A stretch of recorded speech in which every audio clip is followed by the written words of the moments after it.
कौन भगत जी? सर साहेब भगत जी, कल नगर पालिका वाले ने मतलब अनाउंसमेंट कर दिया है माइक से कि भाई जो वैक्सीन नहीं लगवाएगा उसका दुकान उकान सब बंद हो जाएगा। हाँ, जो आपने भी बोला है भगत जी वो बस अब सही धीरे धीरे हो रहा है भगत जी।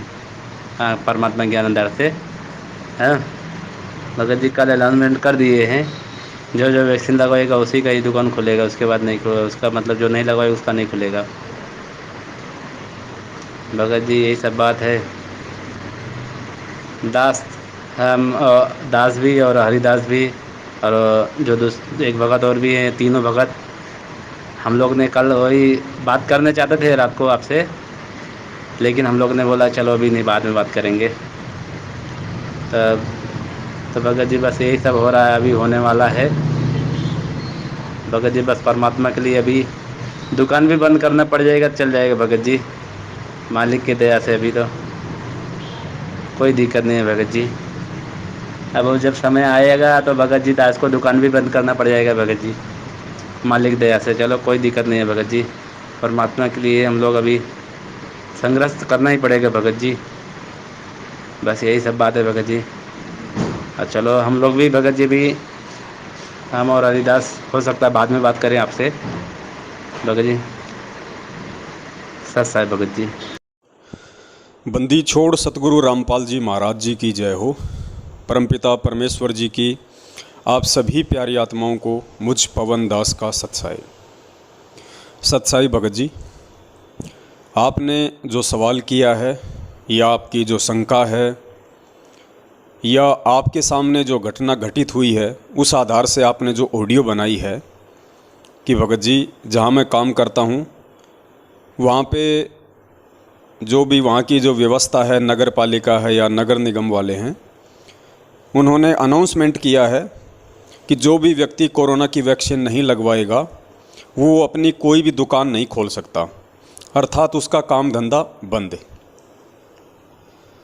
तो ऐसी स्थिति में हम क्या करें, हमें क्या करना चाहिए, ये सवाल आते रहते हैं। हालांकि आप जी ने ऐसा कोई सवाल नहीं किया है, आप जी ने तो दास को एक जानकारी दी है कि भगत जी दास के सामने अब ऐसी समस्या उत्पन्न होने वाली है, और आपने अपने विचार भी व्यक्त कर दिए कि भगत जी चाहे कुछ भी हो जाए, परमपिता परमात्मा के ज्ञान आधार से चलते हुए दास संघर्ष करेगा, कोई बात नहीं अगर दुकान ना खोलने दी जाए तो। देखिए भगत जी, जब से ये कोरोना की नौटंकी शुरू हुई है तब से परमपिता परमेश्वर सतगुरु रामपाल जी महाराज जी के आशीर्वाद से दास अनेकों ऑडियो वीडियो और पोस्टर इस विषय पे बना चुका है। भगत समाज को समय समय पे जागरूक भी करते रहते हैं। अन्य सत्सेवक भाई बहन भी इस दिशा में प्रयासरत हैं, और हम सबकी कोशिश यही है कि हम काल भगवान के दंड से बचें, हम काल भगवान की इन सूक्ष्म चालों से बचें। और ये सूक्ष्म चाल क्या है, इसको समझना भगत जी बहुत ही कठिन है, बहुत ही बेहद है, और इसको केवल सतगुरुदेव जी के आशीर्वाद से, उनके तत्व ज्ञान आधार से ही समझा जा सकता है। दूसरी बात भगत जी, दुनिया में यदि किसी की परीक्षा चल रही है, दुनिया में यदि कोई परीक्षा के कगार पे खड़ा है तो वो है भगत। और भगत भी कौन?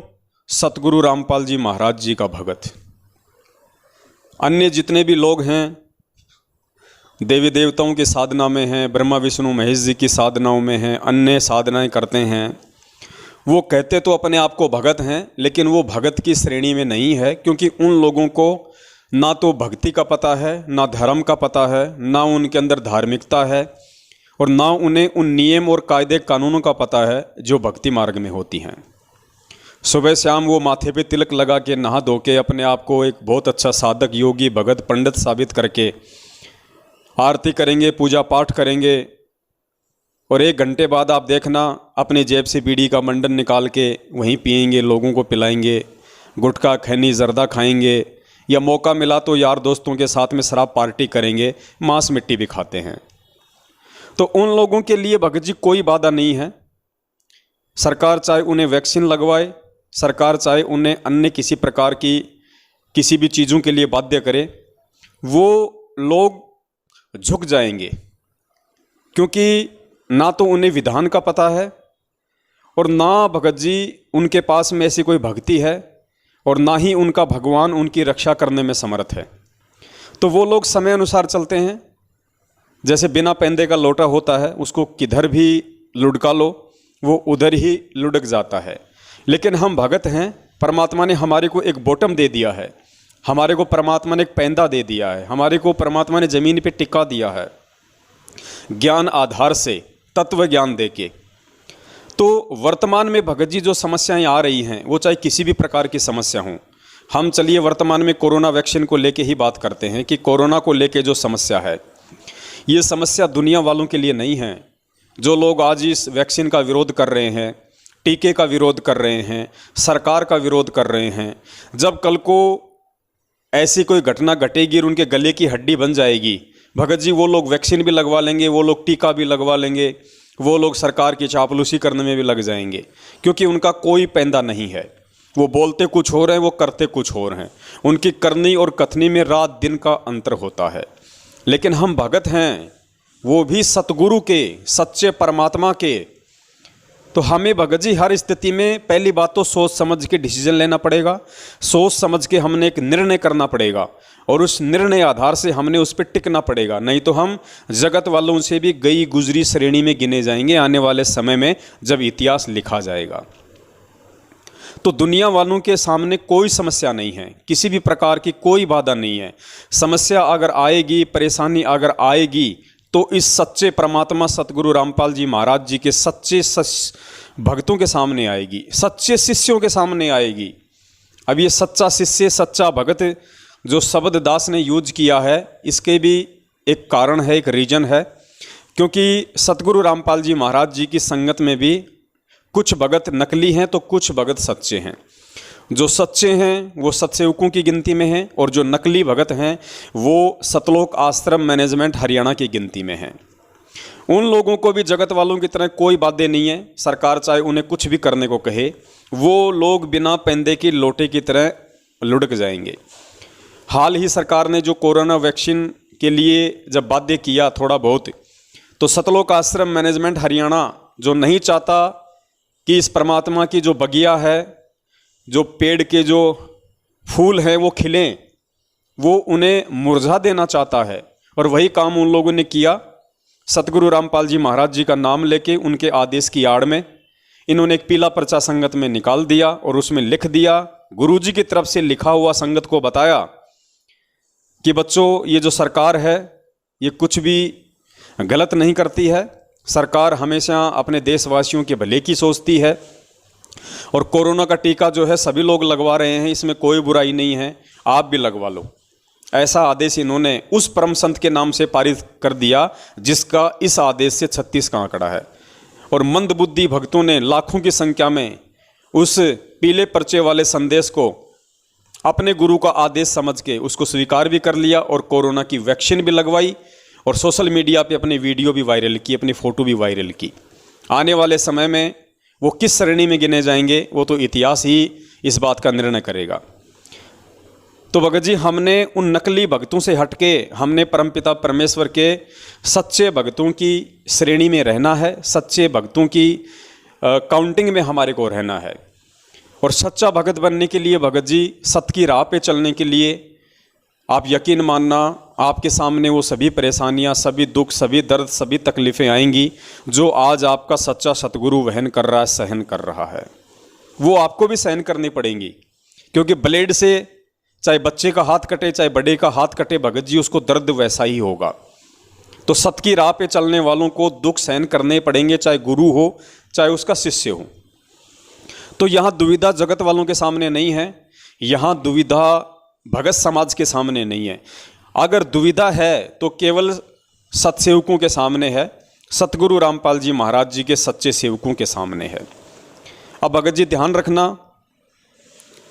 वर्तमान में इन परिस्थितियों से यदि हमें कोई बाहर निकालेगा तो हमें केवल वो गुरु जी का ज्ञान है, परमेश्वर का तत्व ज्ञान है, और ये आपसी जो साध संगति जो परमेश्वर के आशीर्वाद से हो रही है, इस साध संगति के माध्यम से हम इन चीज़ों को समझ पाएंगे, हमें हिम्मत मिलेगी और हम उनका सामना करने के लायक बन पाएंगे।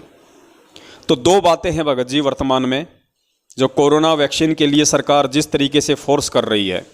हालांकि बहुत सारे लोग तो ये भी कहते हैं कि भाई ये हमारे मानवीय अधिकारों का उल्लंघन है, कोरोना की वैक्सीन लेना स्वैच्छिक है।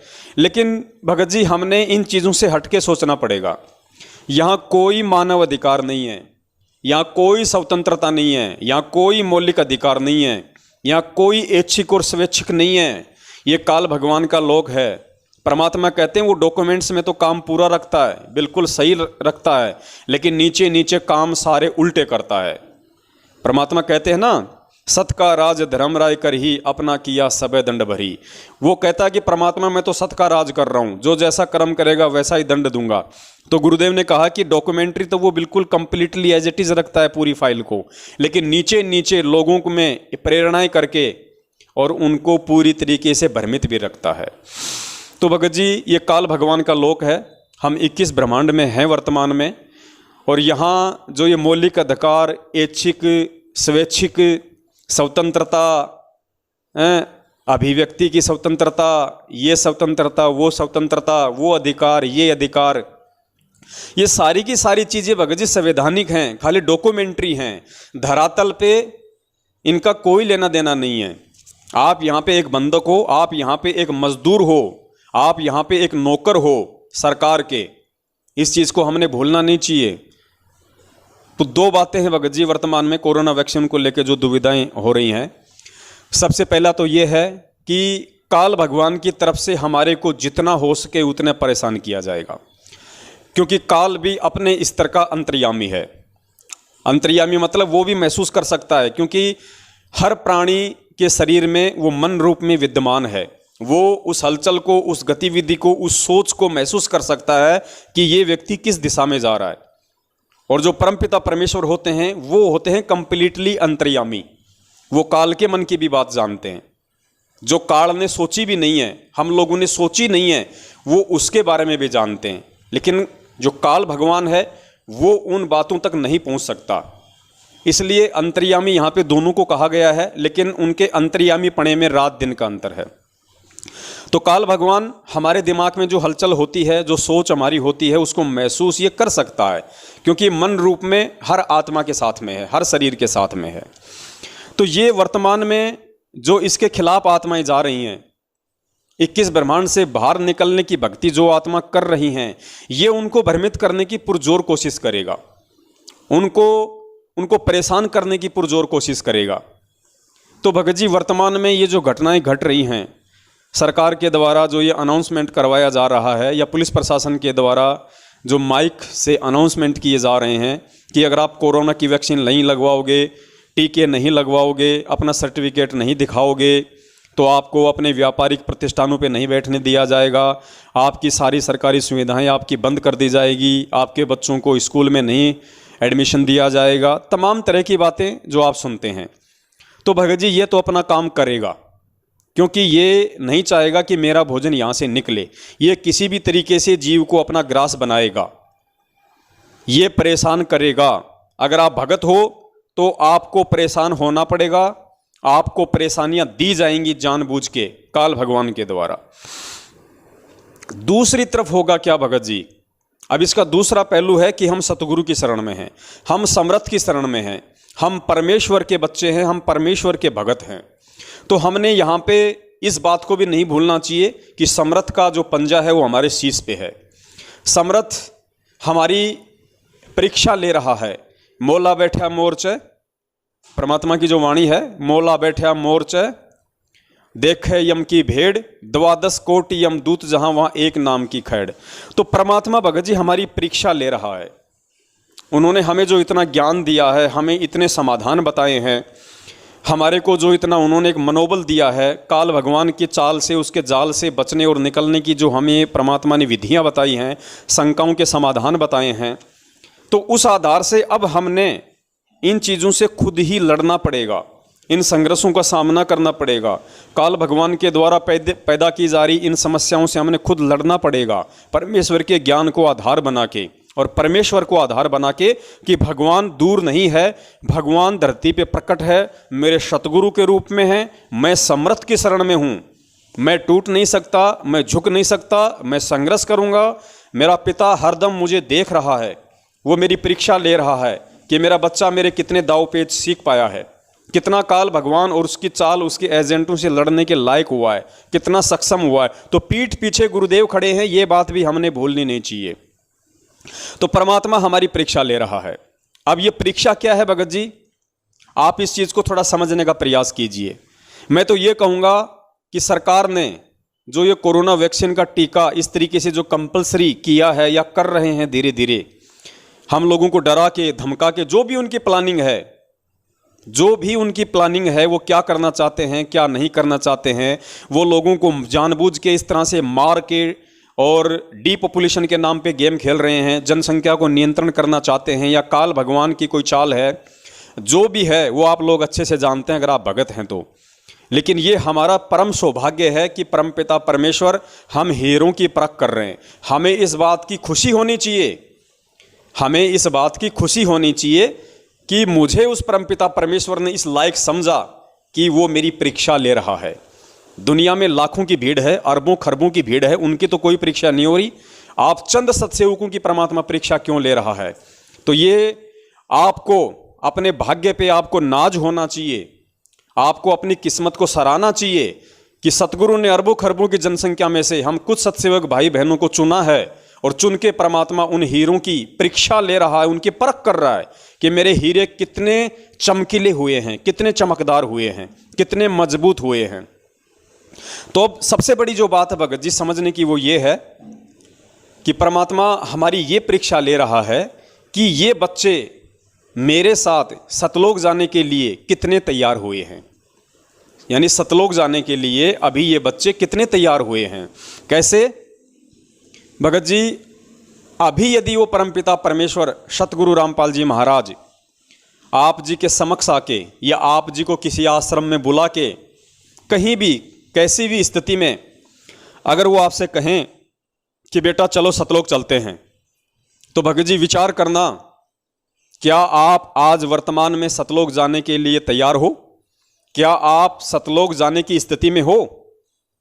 क्या आपको पीछे से आपके बाल बच्चे याद नहीं आएंगे? क्या आपको पीछे से आपकी दुकान, आपके काम धंधे जो आपने फैला रखे हैं, क्या वो आपको बांध के नहीं रखेंगे? क्या वो आपको ऊपर ना जाने के लिए प्रेरित नहीं करेंगे? यानी आप कितनी समस्याओं में यहाँ पे उलझे हुए हो, क्या आप उन समस्याओं से निकल पाए हो?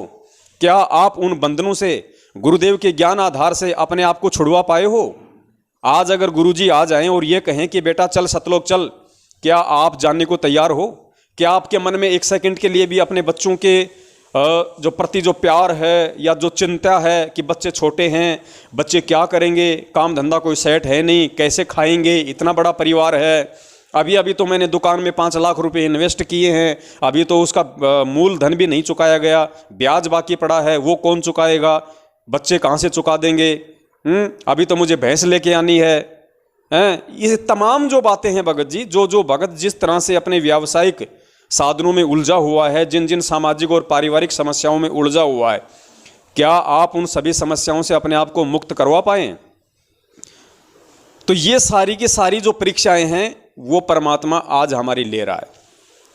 तो भगत जी ये परीक्षा हम सबकी है, ये आपकी भी है, ये मेरी भी है, ये उन तमाम आत्माओं की हैं जो अपने सतगुरु को परमेश्वर मानती हैं और जो अपने सतगुरु के प्रत्येक वचन पे आंख बंद करके विश्वास करती हैं और इस भक्ति मार्ग पे गुरु के वचन को आधार बना के, गुरु के ज्ञान को आधार बना के जो दृढ़तापूर्वक टिकी हुई हैं और जिन्होंने ठान लिया है कि परमात्मा धरती पे प्रकट हैं, मेरा कुछ भी अनिष्ट नहीं हो सकता अगर मैं उसके वचन पे चलूंगा तो, अगर मैं उसको अपना रखवाला मान के चलूंगा तो। ठीक है, समस्या सबको आती है, समस्याओं में खुद वो परमात्मा रह के भी हमें दिखा रहा है, संघर्ष वो परमात्मा भी हमें करके दिखा रहा है। फिर हम जीवों की क्या औकात है कि हम पे कोई परेशानी ना आए या हम संघर्ष ना करें, बिना संघर्ष किए हमें सब कुछ यहाँ मिल जाए। तो भगत जी ये हमारी परीक्षा है। मान लीजिए आपको सरकार ने कह दिया, या आपके वहाँ का जो स्थानीय जो प्रशासन है वो आपके पास आएगा और कहेगा भैया वैक्सीन लगवाई, आप कहोगे जी नहीं लगवाई। वो कहेगा साहब क्यों नहीं लगवाई, तो भगत जी वहाँ पे आपने क्या बोलना है, आपने कितना बोलना है, वो भी आपकी परीक्षा होगी। इस वैक्सीन को लेके बचने के लिए आप किसी भी प्रकार का झूठ का सहारा नहीं ले सकते। आप झूठा सर्टिफिकेट नहीं बनवा सकते 100 200 500 रुपए देके कि साहब मैंने ये लगवा लिया, देखो फेल हो जाओगे, परमात्मा रिजेक्ट कर देगा। आप किसी नेता की, किसी मंत्री की, किसी बड़े व्यक्ति की जान पहचान का सहारा भी नहीं ले सकते कि साहब आप इन प्रशासन वालों को थोड़ा बोलिए, देखिए मुझे टीके के लिए फोर्स कर रहे हैं, मैं टीका नहीं लगवा सकता। यानी आप कोई जैक और चेक का सहारा भी नहीं ले सकते। अगर आपने अपने किसी बड़े मित्र, रिश्तेदार जो भी हों, कोई प्रशासनिक हों, कोई राजनीतिक हों, और आपको लगता है कि इसकी प्रशासन में चलती है और ये मुझे वैक्सीन से बचा सकता है, ये पुलिस वालों को बोल सकता है, ये प्रशासन में जो है मेरी पैरवी कर सकता है, तो भगत जी वहाँ भी आप फेल हो जाओगे।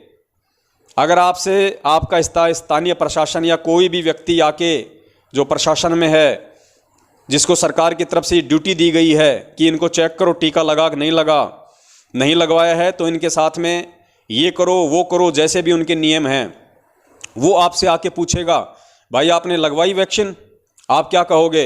आपने यही कहना है, मैं पवन दास यही कहूँगा कि साहब नहीं लगवाई। वो कहेगा जी क्यों नहीं लगवाई? साहब मुझे वैक्सीन लगवाने की आवश्यकता नहीं है, मुझे उसकी ज़रूरत नहीं है।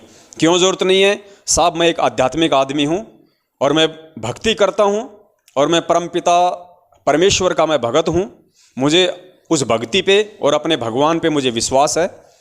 ना मुझे कोरोना हो सकता है, अगर हो गया तो मेरा कुछ भी नहीं बिगड़ सकता है, और बिगड़ गया तो आप लोगों का इससे कोई लेना देना नहीं है। वो कहेंगे तुम्हारा ये भक्ति भगवान यहाँ नहीं चलेगा, अगर दुकान खोलनी है तो वैक्सीन लगवाओ।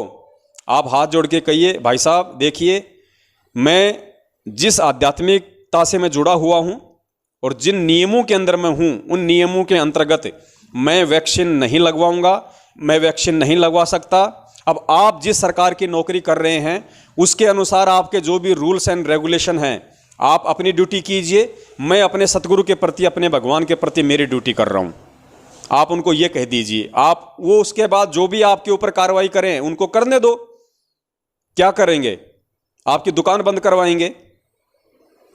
कोई बात नहीं, करवाने दो। हमें दुकान नहीं दे रही, हमें ये ठेले और रेडियां नहीं दे रहे खाने के लिए, हमें परमपिता परमेश्वर दे रहा है।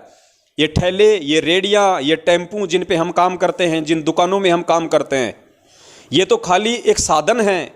उस परमात्मा ने इन साधनों को केवल एक निमित्त मात्र बना रखा है। देने वाला हमारा सतगुरु है, पेट भरने वाला सतगुरु है। पूरी दुनिया का पेट वो भर रहा है, सारी सृष्टि के जीव जंतुओं का पेट वो भर रहा है। इन चीज़ों का हमने ध्यान रखना होगा। तो आप उन्हें कह दीजिए कि भाई साहब आपकी जो ड्यूटी है आप उसको पूरा कीजिए, बाकी मैं वैक्सीन नहीं लगवाने वाला। इतना कह के आप छोड़ दीजिए। उसके बाद वो लोग जो भी आप पे कार्रवाई करते हैं, आपकी दुकान पे, आपके व्यवसाय पे जो भी कार्रवाई करते हैं उनको करने दीजिए। भगत जी ध्यान रखना, यही हमारी परीक्षा है। आज परमात्मा यही देख रहा है। ये छोटी सी परीक्षा समझ लेना, ये परमेश्वर की तरफ से है भगत जी। भले ही काल भगवान जीवों को मतलब जानबूझ के सतगुरु से तोड़ने की कोशिश कर रहा है, भक्तों को परेशान करने की कोशिश कर रहा है, लेकिन भगवान भी हमेशा काल भगवान के दाव से ही अपना दाव खेलता है। ये परमात्मा की तरफ से हम सभी जीवों की, सभी भक्तों की परीक्षा होगी। और भगत जी परमात्मा यही देखेगा कि ये भगत मेरे ज्ञान आधार से कितना परिपक्व हुआ है, ये इस ज्ञान आधार से इस संसार की कितनी रीति रिवाजों को, इस संसार की सुख सुविधाओं को, भोग विलासताओं को, इस संसार की वस्तुओं को छोड़ने में अभी सक्षम हुआ है या नहीं हुआ है, या अभी भी इसे इस 2 4 5 10 20 50 1 करोड़ की इन वस्तुओं में, इन दुकानों में, इन फैक्ट्रियों में मुझसे ज़्यादा लगाव है, मुझसे ज़्यादा चिंता है। तो परमात्मा हमारी परीक्षा लेगा भगत जी, कि कल को मैं इन्हें कहूँ कि बेटा चल सतलोक, और ये कहेंगी गुरु जी चलो, लेकिन आज मैं इनकी परीक्षा ले रहा हूँ। क्या आज ये मेरे लिए जो सरकार हमें जो परेशान करने वाली है या जो करेगी कि वैक्सीन नहीं लगवाई तो आपकी दुकान बंद, वैक्सीन नहीं लगवाई तो आपका ये बंद, आपका राशन बंद, आपकी सुविधाएं बंद, तो ये मेरे बच्चे मेरे लिए क्या क्या चीजें कुर्बान करते हैं। क्या इनके मन में तनिक भी ये विचार आएगा कि मेरा तो 5 लाख का अभी कुछ दिन पहले इन्वेस्टमेंट हुआ था, ये लो जी मेरा तो चला गया भाड़ में। अरे यार लगवा लो ना, वैक्सीन की तो बात है, काफ़ी वक्तों ने लगवा ली, क्या दिक्कत आ रही है? कम से कम 5 लाख रुपए तो बच जाएंगे, क्या दिक्कत है यार? दुनिया लगवा रही है, कोई दिक्कत नहीं, हम तो गुरुजी की शरण में हैं। भगत जी वो नहीं चलेगा। परमात्मा यही देखेगा कि मेरे लिए ये बच्चा कितना परित्याग करने के लायक हुए हैं। अगर वो कहे कि साहब आज के बाद दुकान नहीं खोलोगे आप, बिल्कुल साहब नहीं खोलूंगा, और आदेश कीजिए साहब, आपका ये जवाब होना चाहिए। मकान मालिक कहे, दुकान मालिक कहे कि भैया हमें कल को जो है प्रशासन आके यहाँ पे परेशान करेगा कि तुम्हारे यहाँ जो किराएदार हैं साहब ये कोरोना की वैक्सीन नहीं लगवा रहे हैं, तो साहब आप मकान खाली करो। बिल्कुल भाई साहब, 5 दिन का टाइम तो दोगे ना, दूसरा मकान देखने में, कहीं और जगह जाने में। भाई साहब 4-5 दिन का टाइम दे दीजिए, कोई दिक्कत नहीं, आपकी प्रॉपर्टी है। हमने कब कहा कि हम इस मकान और दुकान के मालिक हैं? भाई साहब मालिक तो आप हो, हम तो नौकर थे, हम तो एक व्यक्ति रूप में हैं, एक नागरिक रूप में हैं। आपको हम किराया दे रहे थे, आपने हमारे को रखा हुआ था, अब आप हमारे को नहीं रखना चाहते तो कोई दिक्कत नहीं भाई साहब, आपकी अपनी प्रॉपर्टी है, लीजिए साहब, छोड़ देंगे। और बताइए, कोई आदेश कीजिए। हमें भगत जी संभावी रहना होगा हर स्थिति में, हमें टेंशन में नहीं जीना बिल्कुल भी। अगर दुकान बंद करनी पड़े तो दुकान बंद कर दो भगत जी। सामान हमारा यदि सरकार लेके जाए, 2, 4, 5, 10, 20, 50 लाख रुपए का उसमें सामान है, अगर उसको लेके अपनी गाड़ियों में, नगर निगम वाले, प्रशासन वाले, पुलिस वाले अगर उस सामान को लेके जाएं, भाई साहब शौक से लेके जाने दो, किसी भी चीज के लिए मना मत करना। गले में 5-10 हज़ार रुपए हो तो वो भी मत उठाना उस समय, नहीं, ले जाओ भाई साहब, सब कुछ ले जाओ, हमें देने वाला परमात्मा है। बच्चों को स्कूल, कोई बात नहीं साहब, ये पढ़ लिख के ये दुनिया के लोग BA MBA करके लोगों को ठग रहे हैं, लूट रहे हैं, ये वकील, ये बड़े बड़े लोग, ये क्या हैं? ये ठगी तो हो रही है दुनिया में, और हो क्या रही है इस पढ़ाई के नाम पे। तो परमात्मा भी कहते हैं कि शिक्षा ने तो इंसान को डाकू बना दिया, चतुर बना दिया, निर्लज बना दिया इस शिक्षा ने इंसान को। और शिक्षा का महत्व केवल भगवान को पहचानना था, और हमारे बच्चों को भगवान की पहचान हो गई, अब शिक्षा का कोई महत्व नहीं है। हमने तो वैसे भी नहीं भेजना हमारे बच्चों को स्कूल में, सबसे बड़ी स्कूल में तो परमात्मा ने दाखिला दे दिया, आध्यात्मिक यूनिवर्सिटी में परमात्मा PhD करवा रहे हैं इन बच्चों को। ये 10वीं 12वीं 8वीं BA MA करवा के कौन से हम इनको जिला कलेक्टर बनाएंगे? और नहीं बनाना हमें इनको जिला कलेक्टर, परमात्मा ने जो बनाना था इनको बना दिया, इनको मानुष बना दिया। मानुष बना के परमात्मा ने इनको अपनी आध्यात्मिक यूनिवर्सिटी में एडमिशन दे दिया, इससे ज्यादा कुछ नहीं चाहिए। तो भगत जी उस स्थिति में भगवान यही देखेगा कि ये मेरे बच्चे मेरे लिए कितना परित्याग करने वाले हैं। और ध्यान रखना भगत जी, जितना आप उस परमात्मा के लिए उसके वचन पे चलते हुए, क्योंकि कोरोना की वैक्सीन ना लगवाना परमेश्वर का वचन है, और ये काल भगवान की सूक्ष्म चाल है, वो इसी तरीके से ठगेगा। हम सबको पता है, सरकार ने भी एक्सेप्ट कर लिया है, ये जो वैक्सीन जो बनी है, और इस वैक्सीन को बनाने में जो प्रक्रिया थी जो शुरुआत में, उसमें न्यू बोरन काफ के सीरम का प्रयोग हुआ है, गाय के नवजात बछड़े के खून का इसमें प्रयोग हुआ है, ये सरकार ने भी एक्सेप्ट किया है। तो भगत जी हम उस पाप को अपने सिर पे क्यों धरें? हमारे गुरुदेव जब हमें चमड़े के जूते तक पहनने के लिए मना करते हैं कि लोगों ने पशुओं को मारना क्रूरता के साथ में, और उन जीवित पशुओं की खाल उतारना, उसके लिए फिर दुनिया के लिए चमड़े के जूते, बेल्ट, पता नहीं क्या क्या आइटम बनाना, लोगों ने अपना धंधा बना लिया। तो गुरुदेव ने कहा कि बच्चों आज के बाद हमने चमड़े से बनी किसी भी वस्तु का प्रयोग नहीं करना। तो ये वैक्सीन क्या है? जिसमें गाय के बछड़े का सीरम है, खून है, जीवित गर्भवती गाय को मारा जाता है, उसके पेट से चीर के उसके बछड़े को निकाला जाता है, उसके बाद उसमें उसका खून निकाला जाता है, उसका सीरम बनता है, उसको वैक्सीन में डाला जाता है। ये क्या है? ये धंधा नहीं है क्या वैक्सीन? ये सरकारी कंपनियां, ये सरकार अरबों खरबों कमा रही हैं इस वैक्सीन को बेच बेच के। ये क्या धंधा नहीं है? हम इस धंधे में कैसे भागीदारी हो सकते हैं? हम इस धंधे में कैसे सरकार का साथ दे सकते हैं? इस पाप को लेके हम कहां जाएंगे?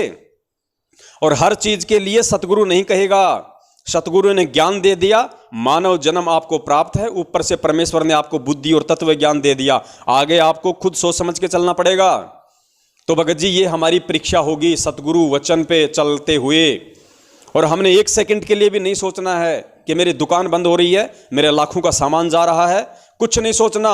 ध्यान रखना भगत जी, आप यदि उस परमात्मा के लिए कुर्बानी करोगे तो परमेश्वर कहते हैं, कल पे कारण कौन है, कर सेवा निष्काम, मन इच्छा फल देऊंगा जब पड़े मेरे से काम।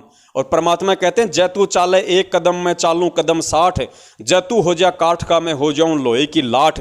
भगत जी सतगुरु पीठ पीछे खड़ा है, वो देख रहा है, हमें दिखाई नहीं दे रहा, लेकिन हमारे ऊपर उसकी दृष्टि पल पल है, वो शब्द रूप में हमारे साथ में है।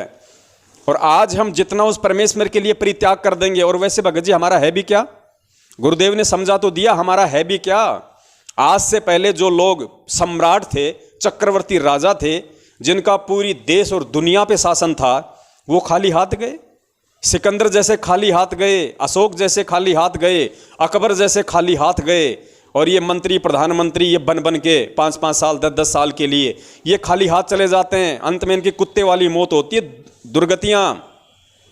ये सब कुछ अपना समझ रहे थे। यहाँ पे क्या लेके गए भगत जी? कोई सुई की नोक जितनी चीज भी यहां से लेके गया, अपने शरीर को भी नहीं लेके जा सके, उसकी मिट्टी भी नहीं लेके जा सके ये लोग। तो हम क्या लेके जाएंगे भगत जी? और हमें चाहिए क्या? जो चीज हमें चाहिए थी, जो सतगुरु हमें चाहिए था, वो हमें मिल गया भाई। उससे ज्यादा हमें और क्या चाहिए? तो भगत जी ये हम सब की परीक्षा है। और दास केवल उतनी ही बात बोलता है भगत जी जितना गुरु जी के ज्ञान में हो, और जितना दास सहन करने की क्षमता रखता हो, जितना दास कर गुजरने की औकात रखता हो। यानी दास अपनी औकात और गुरु जी के ज्ञान से बाहर कुछ नहीं बोलता। ये दास आपको जो एग्जाम्पल दे रहा है, अगर आपके साथ होगा तो ध्यान रखना ये घटना मेरे साथ भी घटेगी, ये उन तमाम लोगों के साथ घटेगी जो लोग वैक्सीन नहीं लगवाएंगे, यदि ऐसा हुआ तो। और जो सतगुरु का सच्चा सेवक होगा भगत जी, वो सतगुरु के वचन पे चलेगा, वो जीव हिंसा के ना पक्ष में था, ना है और ना रहेगा, अपने गुरु के वचन पे चलेगा। इसमें बहुत सारी परीक्षा होंगी भगत जी, ध्यान रखना। हो सकता है कल को आपको हिसार जेल से ऐसी कोई न्यूज़ सुनने को मिल जाए, ऐसा कोई अखबार में आपको लिखा हुआ मिल जाए कि संत रामपाल जी महाराज जी ने जो है सरकारी गाइडलाइनों के तहत, सरकारी रूल्स एंड रेगुलेशन के तहत हिसार जेल में लगवाया टीका। उधर से आएगा राम रहीम ने भी लगवाया कोरोना वैक्सीन का टीका, बाबा आसाराम ने भी लगवा लिया टीका। तो भगत जी हमने उस न्यूज़पेपर की उस न्यूज़ को देख के भ्रमित नहीं होना है कि यार लो अब तो गुरुजी ने भी टीका लगवा लिया, फिर ये पवन दास तो क्यों लोगों को फालतू की शिक्षा दे रहा है, ये तो फालतू की बकवाद कर रहा है। जब गुरुजी ने ही टीका लगवा लिया तो हमारी क्या दिक्कत आ रही है? भगत जी वो परीक्षा होगी, ध्यान रखना, सतगुरु की तरफ से। अरे सतगुरु टीका लगवाए चाहे टीके का बाप लगवाए, हमें उस चीज़ से कोई लेना देना नहीं है। सतगुरु ने क्या कहा? भगत को अपने गुरु की कथनी पे चलना है, गुरु की करनी पे नहीं चलना। गुरु क्या कर रहा है ये भगत ने नहीं देखना, गुरु ने अपने भगत के लिए क्या आदेश दे रखा है, क्या सत्संग रूपी वचन बोल रखे हैं, भगत ने उसका ध्यान रखना है। सतगुरु के ऊपर कोई कर्म लागू नहीं होता है, कर्म यहाँ पे जीव पे लागू होता है, ध्यान रखना। हमने वैक्सीन लगवा ली तो हम उस कर्म में बांधे जाएंगे, काल हमें अपनी चाल में जकड़ लेगा और परमेश्वर की मर्यादाओं से, परमेश्वर के हृदय से हम तुरंत आउट हो जाएंगे, तुरंत। तो भगत जी ये बहुत गहरा काल भगवान की तरफ से एक षड्यंत्र, एक साजिश है, और परमपिता परमेश्वर सतगुरु रामपाल जी महाराज जी की तरफ से हमारी परीक्षा है। हो सकता है हम लोगों के ऊपर कोई कार्यवाही भी हो जाए, हो सकता है हम लोगों को जो है पुलिस स्टेशन भी लेके जाया जाए, हमारी जो है हो सकता है 1 घंटा 2 घंटा 10 20 50 हमारे को डंडे भी मारे जाएं, धमकाए जाए, हमारे को टॉर्चर किया जाए, हो सकता है हमारे को कोर्ट में पेश कर दिया जाए, हो सकता है हमारे को जेल भेज दिया जाए, हो सकता है हमारे को 2 महीने जेल रहना पड़े, 1 साल जेल रहना पड़े, कोई दिक्कत नहीं भगत जी। अगर हम भगत हैं तो हमने मंसूर को नहीं भूलना चाहिए भगत जी, हमने मीराबाई को नहीं भूलना चाहिए, हमने धना भगत को नहीं भूलना चाहिए, और सबसे बड़ी बात हमने परमपिता परमेश्वर सतगुरु रामपाल जी महाराज जी और उनके संघर्ष को तो बिल्कुल भी नहीं भूलना चाहिए, जो वो खुद एक भगत की भूमिका में, और भगत जी क्या क्या संघर्ष करके हमें दिखा रहे हैं। एक भगत की भूमिका में गुरु जी ये दिखा रहे हैं कि मैं उस परमपिता परमेश्वर जी के, उस कबीर साहब के वचन पे दृढ़ हूँ, पक्का हूँ, और मुझे विश्वास है कि आज नहीं तो कल भगवान मेरी जरूर सुनेगा, संघर्ष चाहे कितना ही करना पड़ जाए। और गुरु जी कहते हैं कि संघर्ष हमारे कबीर भगवान ने भी किया एक भगत की भूमिका में। और फिर गुरु जी कहते हैं कि उस भगवान के साथ में जो लोगों ने किया उसका तो हमारे साथ में 2% भी नहीं हुआ। तो भगत जी ठीक इसी प्रकार पिछले 27 वर्षों से हमारे पूज्य गुरुदेव जो जो संघर्ष कर रहे हैं, जो जो यातनाएं सहन कर रहे हैं, उनको जिस तरीके से टॉर्चर किया जा रहा है, उनको प्रताड़ित किया जा रहा है, उनको जेल भेज दिया जाता है, लोग उनकी चुगली करते हैं, उनकी निंदा करते हैं, उनके लिए पता नहीं किस किस तरह की अभद्र टिप्पणियों का प्रयोग करते हैं।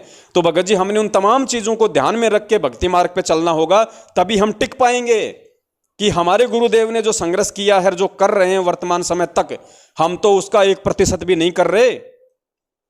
तो भगत जी हमने इन चीज़ों का ध्यान रखना पड़ेगा। और कोई दिक्कत नहीं भगत जी, भगवान के लिए तो ऋषि मुनियों ने अपने शरीर तक गाड़ दिए भाई, अपने शरीर तक गाड़ दिए, अपने परिवार न्योछावर कर दिए, अपना तन मन धन सब कुछ उन लोगों ने कुर्बान कर दिया, लेकिन उनको परमात्मा की झलक तक नहीं मिली। और भगत जी हमारे सामने तो साक्षात परमात्मा खड़ा है, साक्षात परमात्मा प्रकट है, हमें आके परमात्मा ने साक्षात अपने सत्संग दे दिए, अपना मंत्र दे दिया, हमें इतना प्यार दे दिया, इतना आशीर्वाद दे दिया। भगत जी हमें तो अगर खुद काल क्या महाकाल भी आके तोड़ने की कोशिश करे तो भी हम नहीं टूटने चाहिए। जिस प्रकार से परमात्मा ने हमें भक्ति की जो खुराक खिलाई है उस आधार से, तो हमने भगत जी उन तमाम सांसारिक लोगों को देख के नहीं चलना, हमने उन तमाम अपने ही भगत भाई बहनों को देख के नहीं चलना जो सतलोक आश्रम मैनेजमेंट हरियाणा के पीछे अंधे होके चल रहे हैं और एक पीले पर्चे के आदेश को गुरु का आदेश मान के जो सरकार के आगे अपने घुटने टेक चुके हैं। कल को भगत जी यदि सरकार की तरफ से ऐसा कोई आदेश आ गया कि आप सभी लोगों ने नरेंद्र मोदी का पेशाब पीना पड़ेगा, कंपलसरी है, भगत जी आप यकीन मानना सतलोक आश्रम मैनेजमेंट हरियाणा खुद भी पिएगा और लाखों की संगत से भी उसका पेशाब पिलवाएगा।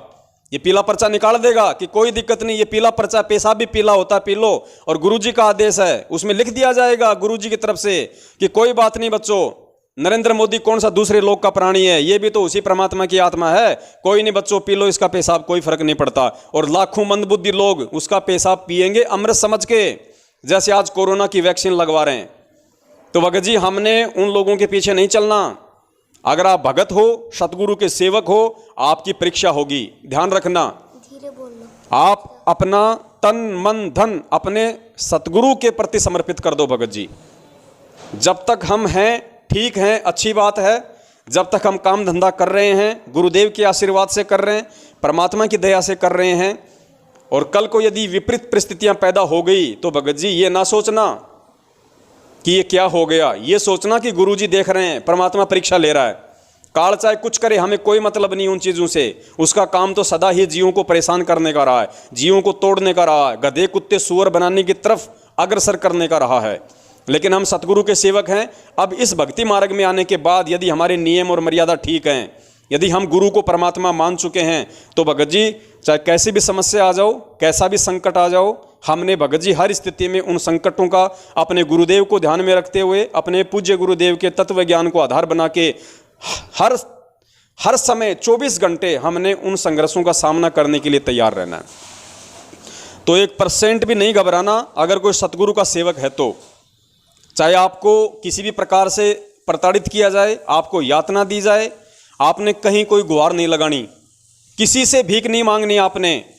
इन सतलोक आश्रम मैनेजमेंट हरियाणा वालों की तरह जैसे इन लोगों ने ज्ञापन दे दे के, रैलियां निकाल के डीएम से, सीएम से, पीएम से, गृह मंत्री से, संत रामपाल जी महाराज जी, उस पूर्ण परमेश्वर की जमानत की भीख मांगी इन लोगों ने, और ये साबित किया कि हम एक भिखारी के सेवक हैं, हम एक भिखारी के बच्चे हैं। अरे सबसे बड़ा प्रधानमंत्री, सबसे बड़ा राष्ट्रपति, सबसे बड़ी समरथ शक्ति हमारा गुरु, और उस गुरु से प्रार्थना ना करके, अपनी तमाम गलतियों की समायाचना ना करके कि हे गुरुदेव हमने जो बरवाला कांड में किया वो आपके ज्ञान और आपके विधान के खिलाफ था, परमात्मा हमें उस कुकृत्य के लिए क्षमा करो, और परमात्मा आप जो सजा दोगे हमें मंजूर होगी, परमेश्वर आप अपने बच्चों के बीच में आने की दया करो। इन काल एजेंटों ने, सतलोक आश्रम मैनेजमेंट हरियाणा वालों ने, गुरुजी के परिवार वालों ने उस समरथ शक्ति से अपने किए गए कुकृत्यों की समायाचना ना करके और उस परमात्मा को भिखारी बना के और जगह जगह 1-2 कौड़ी के डीएम, सीएम, पीएम के सामने ज्ञापन दे रहे हैं कि हम पे रहम करो, हमारे गुरुजी की जमानत कराओ, हमारे गुरुजी निर्दोष हैं। भगत जी हमने नहीं करना। सरकार का अपनी मर्जी है, सरकार अपनी तरफ से कुछ नहीं करती है, सरकार काल प्रेरित है। 21 ब्रह्मांड का स्वामी काल है और काल प्रेरणा से यहाँ की सरकारें चल रही हैं वर्तमान समय तक। आगे तो सतगुरु की दया से चलेंगी। भगत ही मंत्री होंगे, भगत ही एमपी होंगे, भगत ही एमएलए होंगे, भगत ही सीएम होंगे, पीएम होंगे। जो भी व्यवस्था होगी वो परमात्मा के बच्चे चलाएंगे, क्योंकि गुरुजी ने कहा है कि भगत भी राजनीति कर सकता है, लेकिन वो धर्म नीति से। अगर वो सतगुरु का शिष्य बन के नियमों में रह के और यदि वो धर्म को आगे रख के अगर वो राज करेगा तो उसका राज सफल होगा। तो आने वाले समय में जो राज कार्य संभालेंगे वो परमात्मा के ही बच्चे संभालेंगे और वो धर्म नीति से राजनीति करेंगे। तो भगत जी, हमने किसी प्रकार का कोई जैक चैक नहीं लगाना, किसी प्रकार की किसी से कोई सिफारिश नहीं करनी है, चाहे कोई हमें काम करने दे चाहे हमें कोई काम ना करने दे। आप ध्यान रखना, हमारा रक्षक, हमारा सहारा, हमारी उम्मीद, हमारा विश्वास हमारा सतगुरु है। अरे परमात्मा के बच्चों को फिर तोड़ कौन देगा? जो परमेश्वर के वचन पे चलने के लिए संघर्ष करेगा, भगत जी क्या परमात्मा उससे दूर है? लेकिन वो देखेगा भगत जी कि ये बच्चा चलने के लायक हुआ है या नहीं हुआ है। भगत जी, बच्चा जब छोटा होता है तो माता पिता उसे अपनी गोद में खिलाते हैं, और जब बच्चा थोड़ा सा जब बड़ा हो जाता है, धीरे धीरे वो खड़ा होने के लायक हो जाता है, तो माता पिता उसको खड़ा करके फिर क्या करते हैं, अपने हाथ हटा लेते हैं। लेकिन रहते हैं घेरा बना के, अपने हाथ का घेरा बना के उसके चारों तरफ ही रहते हैं कि बच्चा कहीं गिर ना जाए। लेकिन वो उसको खड़ा करके और फिर वो थोड़ा सा अपना हाथ से हाथ हटा लेते हैं और कहते हैं बेटा चल आगे। वो बच्चा एक कदम दो कदम चलता है, फिर जैसे ही वो गिरने को होता है तो माता पिता तो पास ही खड़े थे, घेरा बना के अपने हाथ का तुरंत बच्चे को पकड़ लेते हैं, गिरने नहीं देते उसे, तुरंत अपनी गोद में उठा लेते हैं। ऐसे ही सतगुरु हमारा बाप बन के, हमारी माँ बन के, हमारा रक्षक बन के भगत जी हमारे चारों तरफ शब्द रूप में घेरा बना के बैठा हुआ है। ये विश्वास अगर हम सत्सेवकों को भी नहीं होगा तो फिर होगा किसको? और गिरने नहीं देगा परमात्मा, लेकिन अपने पैरों पे चलता हुआ वो जरूर हमें देखना चाहता है कि मेरे बच्चे मेरे ज्ञान आधार से कितने दृढ़ हुए हैं। आज ये इस कोरोना वैक्सीन के सामने घुटने टेकते हैं या अपना सर्वस्व न्योछावर और परित्याग करने के लिए तैयार रहते हैं। आज अगर एक छोटी सी परेशानी को सहन ना करके सरकार ने कह दिया कि भैया दुकान बंद कर देंगे, तुम्हें जेल में डाल देंगे, तुम्हारे ऊपर कानूनी कार्रवाई हो जाएगी, इस चीज से भय खाके अगर मेरे बच्चे मेरे वचन से हटके अगर ये वैक्सीन लगवा लेते हैं, भगत जी ये वैक्सीन अगर फल और सब्जियों से भी बनी होती तो भी हम इसको नहीं लगवाते, भगत जी, क्योंकि परमात्मा का बच्चा उस बीमारी के भय से पहले ट्रीटमेंट नहीं करवाएगा जो बीमारी अभी तक उसको हुई भी नहीं है। परमात्मा कहते हैं रोग शोग छल छिद्र न व्यापे सन्मुख न ठहराई, झैर अग्नितन निकट न आवे दूरी जात रंगाई। परमात्मा कहते हैं मेरे सच्चे भगत के, हम असुर निकंदर रमैणी में जो रक्षा मंत्र पढ़ते हैं सबसे लास्ट में उसको पढ़ना, रोग शोग छल छिद्र न व्यापे सन्मुख न ठहराई, झैर अग्नितन निकट न आवे दूरी जात रंगाई। ये समर्थ का वचन है, किसी डूम भाट के गीत नहीं है। तो भगत जी हम कैसे घबरा सकते हैं? अगर ये वैक्सीन अगर फल और फूल की बनी होती तो भी हम इसको नहीं लगवाते, क्योंकि सतगुरु का भगत अपने गुरु पे विश्वास करेगा। दास गरीब तबीब सतगुरु बंदी छोड़ दयाल है। तबीब यानी डॉक्टर, परमात्मा कहते हैं वो परमात्मा वो सतगुरु सबसे बड़ा डॉक्टर है। और ऐसे लाखों उदाहरण, लाखों एग्जाम्पल गुरुजी ने अपने सत्संगों में बता दिए। लाखों एक एग्जाम्पल जो परमेश्वर ने बताया कि एक बच्चा था, उसके माता पिता उपदेशी थे और उसका चाचा लकड़ी काट रहा था और वो एक लकड़ी की फांक, एक लकड़ी का टुकड़ा, पास में उस भगत का छोटा सा बच्चा बैठा हुआ था 5-6 साल का, उसकी आंख में जा लगा, उसकी आंख से खून निकलने लग गया, आंख फूट गई उसकी। और वो उसको डॉक्टर के पास लेके गए। डॉक्टर ने मना कर दिया कि भैया कोई गारंटी नहीं है। किसी ने कहा कि भैया आश्रम में जाओ, वो आश्रम में आया, आश्रम में आके उसने गुरुजी को बताया तो गुरुजी ने कहा कि बेटा कोई दिक्कत नहीं, परमात्मा पे विश्वास रखो, सब ठीक हो जाएगा। उसके बावजूद भी उसको गुरु के वचन पे विश्वास नहीं हुआ। किसी भगत के कहने से आश्रम में किसी 1.5 सियाने भगत ने उसको सलाह दी कि फलां जगह जाओ, वहां पे एक डॉक्टर है बहुत अच्छा, वहां जाओ। आश्रम में भी आके और गुरु से ये वचन सुन के कि बेटा भगवान पे विश्वास रखो, सब ठीक हो जाएगा, उसके बावजूद भी उस भगत के कहने पे अपने बच्चे को लेके उस डॉक्टर के पास गए। उस डॉक्टर ने भी मना कर दिया कि भैया कोई गारंटी नहीं है, आंखों की रोशनी नहीं आ सकती, ऑपरेशन पता नहीं सफल होगा नहीं होगा, पैसा भी बहुत लगेगा। वो वहां से दुखी परेशान होके फिर वापस आश्रम में आया। और भगत जी उसके बाद हर जगह से दुखी होके परेशान होके उसके बाद उस भगत ने अपनी आत्मकथा खुद बताई, गुरुजी ने भी सत्संग में बताया। भगत जी, आंख फूट गई थी बच्चे की, आंख, खून निकल रहा था, और बिना 1 रुपए की गोली दवाई के, बिना डॉक्टर के, बिना ऑपरेशन के 15वें दिन परमात्मा ने उस आंख को ऐसा कर दिया। गुरुजी ने सत्संग में दिखाया उस बच्चे को। कोई ये नहीं कह सकता कि इस बच्चे की आंख के कभी कोई मिट्टी का कोई वो कण भी गिरा था क्या? अरे तो डॉक्टर धरती पे प्रकट है भाई, सबसे बड़ा डॉक्टर, डॉक्टरों का डॉक्टर, जो पूरी दुनिया का इलाज करता है। जग सारा रोग यारे, जिन सतगुरु वैद न जाना, जग सारा रोग यारे। भगत जी, हम फिर क्यों घबराएं? हम किससे घबराएं भाई? भगत जी, वैक्सीन लगवाने वाले लगवाते रहेंगे, और जिसने नहीं लगवानी भगत जी वो नहीं लगवाएगा। सतगुरु का भगत तो नहीं लगवाएगा कम से कम। और जिसको इतना भी विश्वास नहीं है इस परमपिता परमेश्वर सतगुरु रामपाल जी महाराज जी के शरण में आके, इससे भक्ति लेके, इससे सत भक्ति मंत्र लेके, इतने सत्संग सुन के, अगर आज भी किसी को विश्वास नहीं हो रहा है इन सब बातों पे कि भगवान खुद धरती पे प्रकट है और कोई छाती फाड़ के नहीं दिखाएगा कि मैं ही कबीर हूँ, उसके बाद भी यदि कोई ज्ञान आधार से नहीं चलता है, सतगुरु के प्रत्येक वचन पे नहीं चलता है, भगत जी वो आत्मा मार खा जाएगी। और गुरु जी कहते हैं जो भगत मेरे रहते सहते पार नहीं हुआ, वो मेरे जाने के बाद भी पार नहीं हो पाएगा, अर्थात फिर वो 84 लाख योनियों में आएगा। तो भगत जी, दास तो पहले भी बहुत सारी वीडियो बना चुका है, आज भी दास की पूरे भगत समाज से यही विनती है, यही प्रार्थना है। दबाव मैं किसी को दे नहीं सकता, हर आत्मा स्वतंत्र है, जो जैसा चाहे अपना डिसीजन ले, उसको लगवाना है नहीं लगवाना उसकी मर्जी है। मैंने तो आप लोगों के सामने हमेशा अपने वो विचार रखे हैं जो सबसे पहले तो गुरु जी के ज्ञान के अंतर्गत हैं, ज्ञान आधार से हैं, और दूसरा जिन विचारों पे मैं खुद चलने की हिम्मत रखता हूं। भगत जी, ऐसा नहीं कि कल को मेरे सामने ऐसी नौबत आई, मैंने वैक्सीन लगवा ली, दूसरों को मैं ज्ञान झाड़ रहा हूं। परमात्मा कहते हैं करनी तज कथनी कथे अज्ञानी दिन रात, और कुत्ते जो भौंकत फिरे सुनी सुनाई बात। वो भगत जिसकी करनी और कथनी में अंतर होगा उसको परमात्मा ने कुत्ते की संज्ञा दी है। तो भगत जी, मैं कुत्ते की संज्ञा में नहीं आना चाहता, और मैं तो चाहता हूं कि हे परमपिता परमेश्वर, मेरे अन्य भगत भाई बहनों से पहले ये परीक्षा आप मुझ नीच की ले लो परमात्मा, ये परीक्षा आप मुझ दास की ले लो, चाहे सर्वस्व दाव पे लग जाए परमात्मा, रोड पे रहना पड़ जाए कोई दिक्कत नहीं, मकान का सामान मकान में छोड़ना पड़ जाए, दुकान का सामान दुकान में छोड़ना पड़ जाए, कोई दिक्कत नहीं परमात्मा।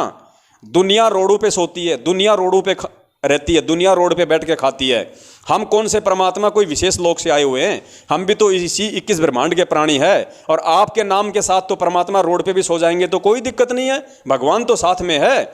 आपकी खुद की वाणी है परमेश्वर, आपकी खुद की वाणी है मालिक।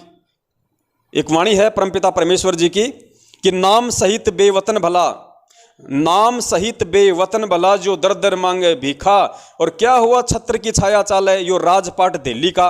परमात्मा कहते हैं अगर तेरे पास में मेरा नाम है, ये सही नाम है, और तू मेरी शरण में है, तो चाहे तेरे ऊपर कितने बड़े संकट क्यों ना आ जाए, चाहे तेरे को देश निकाला क्यों ना दे दिया जाए, नाम रहित नाम सहित बेवतन भला, बेवतन यानी चाहे आपको देशद्रोही घोषित कर दिया जाए, आपको देश से भी धक्के मार के निकाल दिया जाए, तो भी परमात्मा कहते हैं नाम सहित बेवतन भला, जो दर दर मांगे भीखा।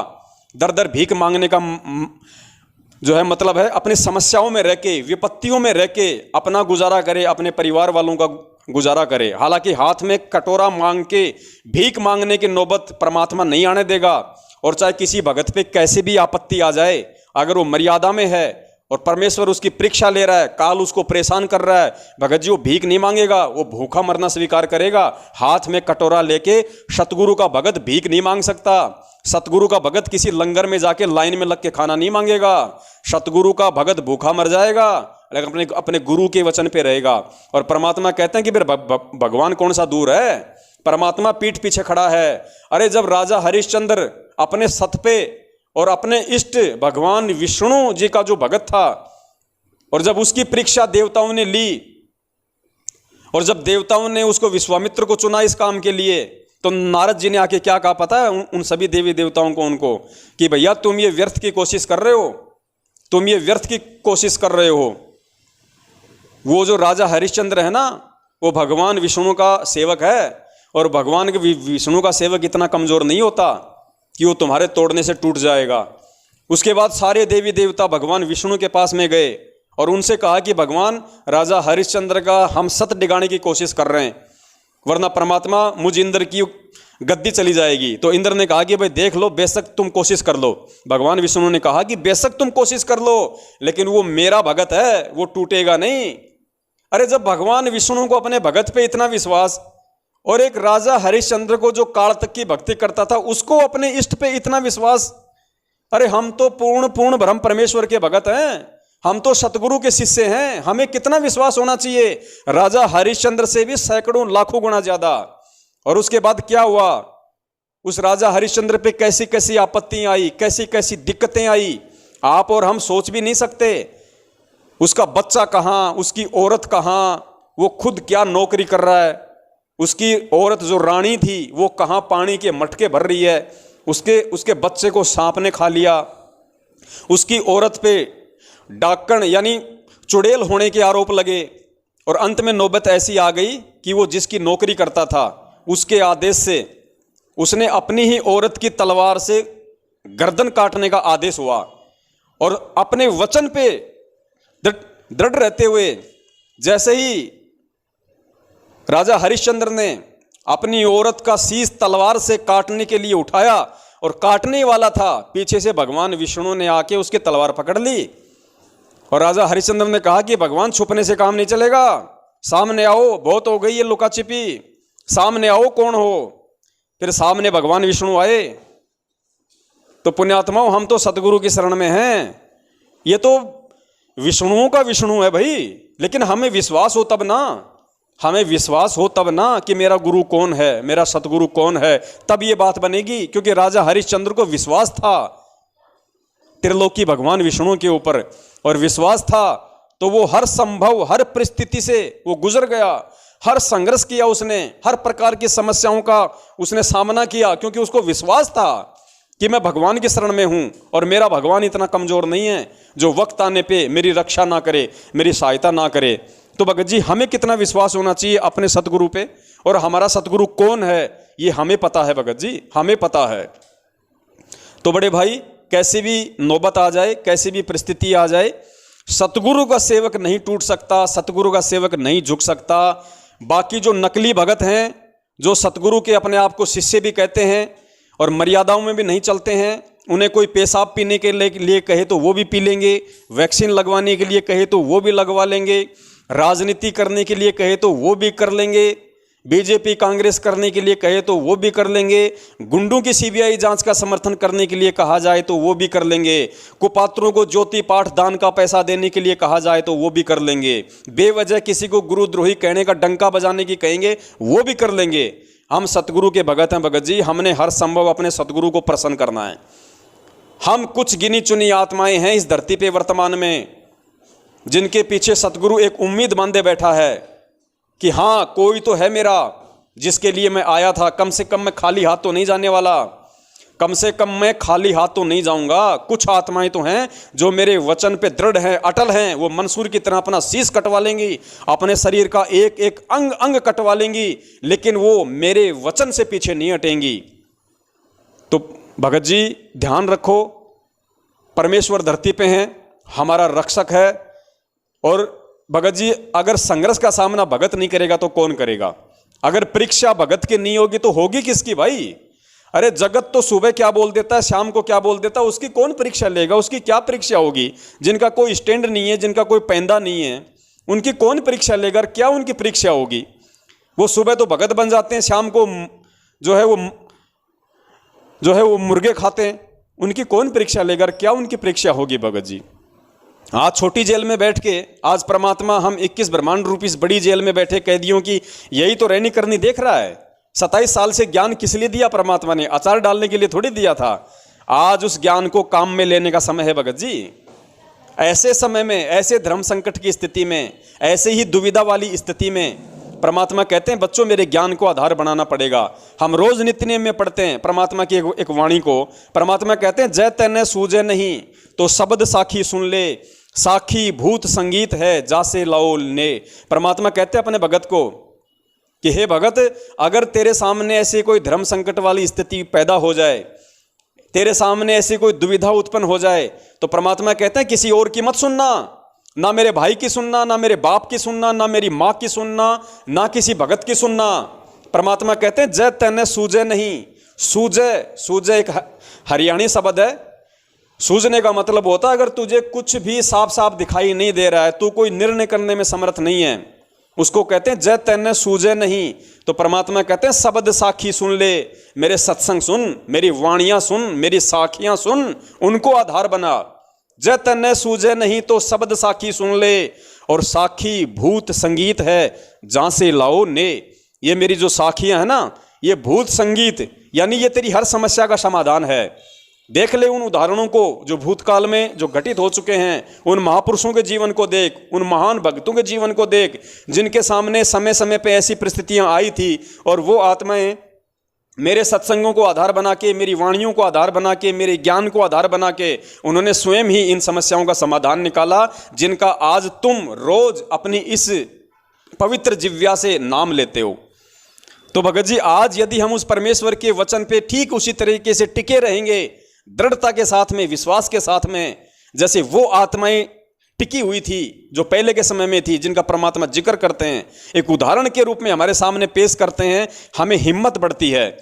तो भगत जी, आने वाले समय में जो आत्मा आएंगी, उनके सामने आज वर्तमान में जो घटनाएं घटित हो रही हैं, और जो जो आत्माएं आज उन समस्याओं का सामना करेंगी, संघर्ष करेंगी, चाहे कैसा भी उनके सामने कोई परिस्थिति क्यों ना आ जाए, समस्या क्यों ना आ जाए, उन्हें चाहे रोड पे सोना क्यों ना पड़ जाए, उनका सब कुछ दांव पे क्यों ना लग जाए, और जब वो सब कुछ दांव पे लग जाएगा, और फिर भी वो आत्मा खुशी खुशी तीनों टाइम की अपनी आरती करेंगी, अपने मंत्र करेंगी, और हर समय परमपिता परमेश्वर सतगुरु रामपाल जी महाराज जी से ये प्रार्थना करेंगी कि हे परमपिता परमेश्वर, हमें अपनी शरण से दूर मत करना। परमात्मा, दुख संकट तकलीफ चाहे कुछ भी आ जाए, और ये कौन सी दुख संकट और तकलीफ है परमात्मा, आज हम मानव जन्म में हैं, और यहाँ तो मानव जन्म में भी परमात्मा लोग अपने अपने कर्म आधार से भिखारी बनते हैं, रोडों पे सोते हैं, रोडों पे रहते हैं, रोडों पे भीख मांगते हैं।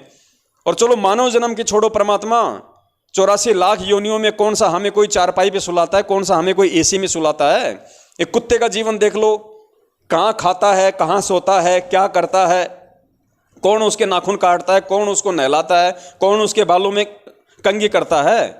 तो परमात्मा, ये समस्याएं तो हम असंख्य जन्मों से भोगते आए हैं, हम तो ये समस्याएं भोगने के आदी हैं परमात्मा, लेकिन हमें आज मौका मिला है इन सभी समस्याओं से निजात पाने का, और आपके सतलोक में जाने का, आपकी कृपा प्राप्त करने का।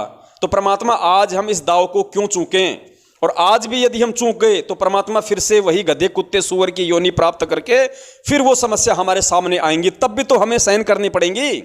जो आज हम डर रहे हैं कि दुकान बंद हो जाएगी, मकान मालिक घर से निकाल देगा, बच्चे क्या खाएंगे, मैं कहाँ रहूँगा, रिश्तेदार क्या कहेंगे, गांव वाले क्या कहेंगे, इज्जत का क्या हो जाएगा। अरे कल को अगर इस परमेश्वर के वचन को तोड़ दिया और भगवान नाराज हो गया, तो कल को फिर जब गद्दे कुत्ते सुअर बनेंगे और सह परिवार, जब 12-12 बच्चों को लेके वो सूरी जब वो गंदी नाली में वो पड़ी रहेगी, वही खाएगी नाक रगड़ के, तब कौन रिश्तेदार यार दोस्त तब कहाँ गए, तब कौन कहेगा, तब क्या सोचेगा।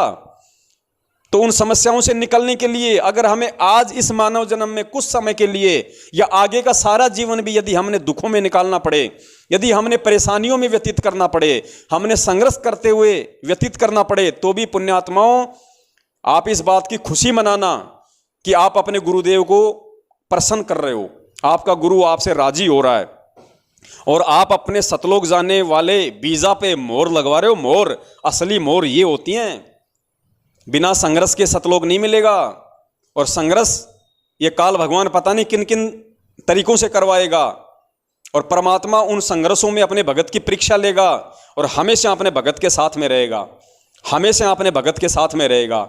आज जो सत्सेवक भाई बहन इस परमेश्वर के मार्ग पे चलते हुए जितना ज़्यादा संघर्ष करेंगे, जितनी ज़्यादा कठिनाइयों का सामना करेंगे, आप यकीन मानना आने वाले युग परिवर्तन के बाद जब सतयुग स्टार्ट हो जाएगा, परमात्मा इस दुनिया की बागडोर आप ही के हाथों में रखेगा, आप ही के हाथों में संभालेगा।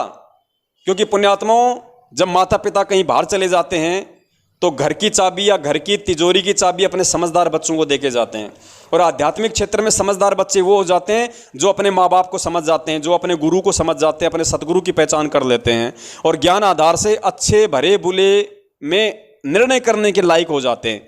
क्या मेरे हित में है, क्या मेरे अहित में है, कौन सा कर्म मेरे हित में है, कौन सा कुकर्म मेरे अहित में है। उसके बाद परमात्मा ये सारी बागडोर आप ही को संभाला के जाएगा। आप धर्मनीति से राजनीति भी करेंगे, देश दुनिया भी चलाएंगे, सत्य का राज करेंगे, परमेश्वर को प्रसन्न भी करेंगे। तो भगत जी उस समय के लिए देखो कितना संघर्ष हमने करना पड़ेगा। और ये संघर्ष भगत जी हमारे लिए वरदान है, वरदान।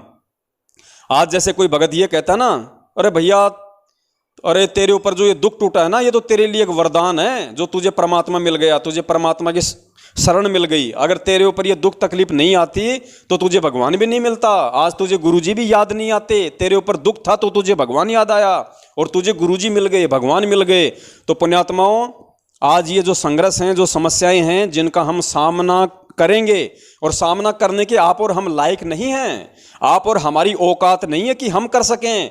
ये भी सतगुरु की ही आशीर्वाद समझना कि सतगुरु पीठ पीछे खड़ा होकर हिम्मत दे रहा है, वो प्रेरणा दे रहा है। जो तुम इतना बोल पा रहे हो, तुम इतना संघर्ष तुम करने के लायक बन पा रहे हो, वरना हमारी तो हिम्मत संघर्ष करने की भी नहीं है।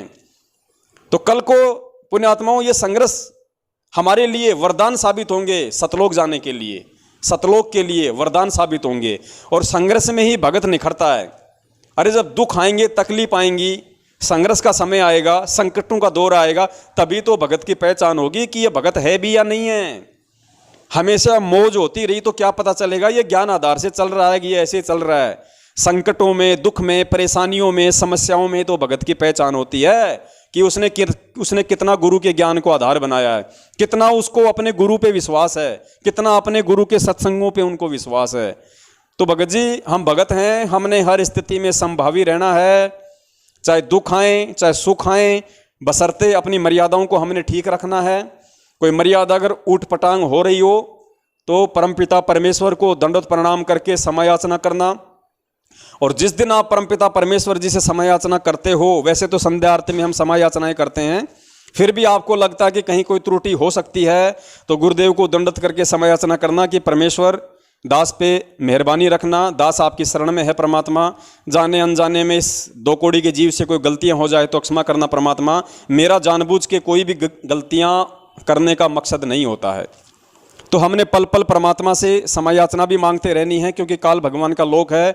हम कब बोलने में, चलने में, उठने में, बैठने में क्या गलतियां कर जाते हैं हमें नहीं पता भगत जी, और काल भगवान उन गलतियों को मोहरा बना लेता है। इसलिए हमने पल पल उस परमात्मा से समयाचना भी करते रहना है। और संध्या आरती, तीनों समय की आरती, मंत्र जो भी हमें गुरुदेव ने दिए वो हमारी ढाल है, वो हमारे हथियार हैं। सतगुरु संत जीत है राड़ी, वज्रबान की बोमू बाड़ी।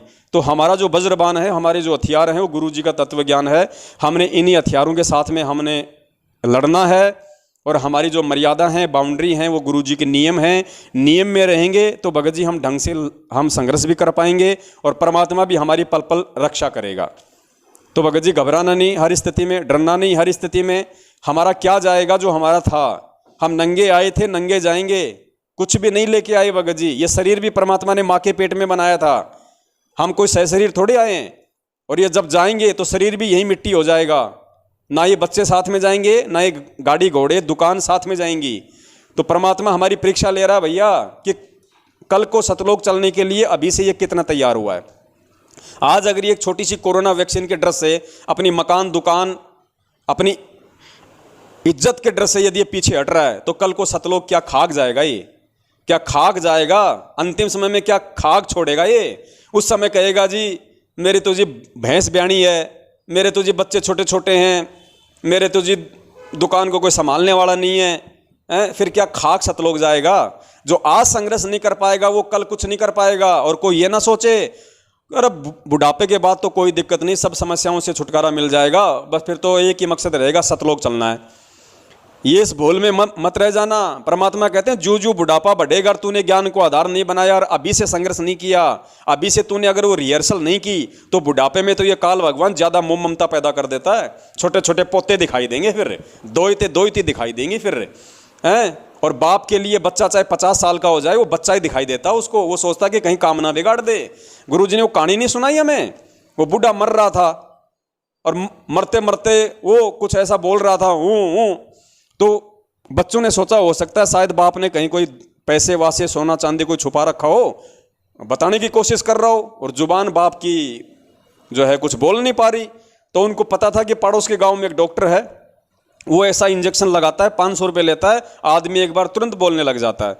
दौड़ दौड़ के डॉक्टर को लेके आए 500 रुपये दे के हैं, और वहाँ ला के और तुरंत वो बूढ़े के इंजेक्शन लगाया। तुरंत बूढ़ा खड़ा हो गया और बूढ़ा बोला, अरे नालायको, अरे मेरे मरने के बाद तो तुम सारा काम बिगाड़ दोगे, आराम खोरो, ये देखो ये गाय का बच्चा वो झाड़ू खा गया, तुम झाड़ू को नहीं संभाल सकते। इतना कह के बूढ़ा फिर नीचे गिर गया। अब उन बच्चों ने माथे पे थप्पी खाई कि हे भगवान, ये 25 पैसे की झाड़ू हमारे 500 रुपये में पड़ गई। तो पुण्यात्माओं, बुढ़ापा तो फिर और ज़्यादा हमारे को फांसेगा, हम और ज़्यादा हम फंस जाएंगे। ये रिहर्सल हमने आज और अभी से करनी पड़ेगी। और यकीन मानना, ये कोरोना वैक्सीन जो है ये हमारी रिहर्सल है। परमात्मा हमसे अभ्यास करवा रहा है कि हम अपने सतगुरु के ऊपर विश्वास करके, हम अपने सतगुरु के लिए, सतलोक की प्राप्ति के लिए, अपने आत्म कल्याण के लिए अभी हम इस दुनिया का, इस 21 ब्रह्मांड का, इस नश्वर लोक की किन किन नश्वर चीज़ों को त्यागने के लायक हुए हैं। अगर 1 सेकंड के लिए भी हमारे मन में अगर ये आ गया कि हे भगवान, मेरी तो दुकान चली गई, मेरा तो लाखों का सामान चला गया, हे भगवान अब क्या होगा, ना घर का रहा ना घाट का, घर वाले तो गुरु जी का नाम लेने के बाद मेरे को वैसे ही पसंद नहीं करते, और भगवान मैं रहूँगा कहाँ, दुनिया तो मेरे को मकान भी नहीं देगी, क्योंकि मकान वाले भी कहेंगे भैया टीका लगवाया, दिखाओ दिखाओ तुम्हारा वो सर्टिफिकेट, क्योंकि ये बाउंडेशन हो जाएगी भाई आने वाले समय में। तो ऐसी स्थिति में हम क्या करेंगे भगत जी? ऐसी स्थिति में भगवान ये सोचना है कि परमात्मा आज किस स्थिति में बैठा हुआ है, और उस परमात्मा की लाखों करोड़ों अरबों खरबों आत्माएं जो गधे कुत्ते सुअर की योनि में, वो रात को कहाँ सोती हैं? रात को बरसात आती है, हम तो मकान में बैठे हैं, हमने तो पर्दे लगा लिए, हमने तो जालियां और गेट लगा लिया, बरसात अंदर ना जाए, ठंडी हवा अंदर ना जाए। वो लाखों आत्माएं जो परमपिता परमेश्वर की है वो कहाँ सो रही है उस समय? वो जंगल के प्राणी, वो गधे कुत्ते सुअर नीलगाय, वो कहाँ हैं उस बरसात में, उस गर्मी में, उस ठंड में? तो हम भी जानवर ही तो हैं, और हैं क्या? हम भी 84 लाख योनियों में, हम कोई बाहर थोड़ी हैं। इन 84 लाख योनियों में से परमात्मा ने हमारे को थोड़ा ये शरीर अच्छा दे दिया, थोड़ी सी हमारे को बोलने चालने की ये शक्ति दे दी, हम एक दूसरे की बातों को समझ सकते हैं, अपना दुख तकलीफ किसी को हम बता सकते हैं। और बाकी गधे कुत्ते सुअर में हमारे में कौन सा अंतर है? अरे बाकी उस भैंस का तो गोबरे भी काम आता है, उस गाय का तो पेशाब भी काम में आता है, पशुओं की तो हड्डियां भी काम में आती हैं, और हम जैसे प्राणियों का तो ना पेशाब काम में आता, ना टट्टी काम में आता, ना हमारी हड्डियां काम में आती, हम तो किसी भी काम के नहीं हैं। तो अपने आप को जानवर समझ के कहीं भी रोड पे सो लेंगे भाई, कहीं भी पड़े रहेंगे, लेकिन भगवान के वचन को नहीं तोड़ेंगे। और भगवान के वचन को नहीं तोड़ेंगे तो भगवान प्रसन्न होगा, भगवान खुश होगा, और भगवान खुश होगा तो भगवान पूरी दुनिया आने वाले समय में आपके कदमों में रख देगा। भगत जी, इतना विश्वास हमने सतगुरु पे करना पड़ेगा। तो दास की तो ये प्रार्थना है, निवेदन है सभी सत्सेवक भाई बहनों से, आप जी हर स्थिति में आप जी दृढ़ रहें और परमपिता परमेश्वर जी पे अपना विश्वास कायम रखें। भगवान है तो सब कुछ संभव है, ध्यान रखना, और भगवान की नजरों से कुछ भी छुपा हुआ नहीं है। और ये सोच लो कि भगवान ही सब कुछ करवा रहा है हमारी परीक्षा के लिए, बस इससे ज्यादा कुछ मत सोचो। फिर सत साहिब, बंदी छोड़, सतगुरु रामपाल जी भगवान की जय हो। सत साहिब।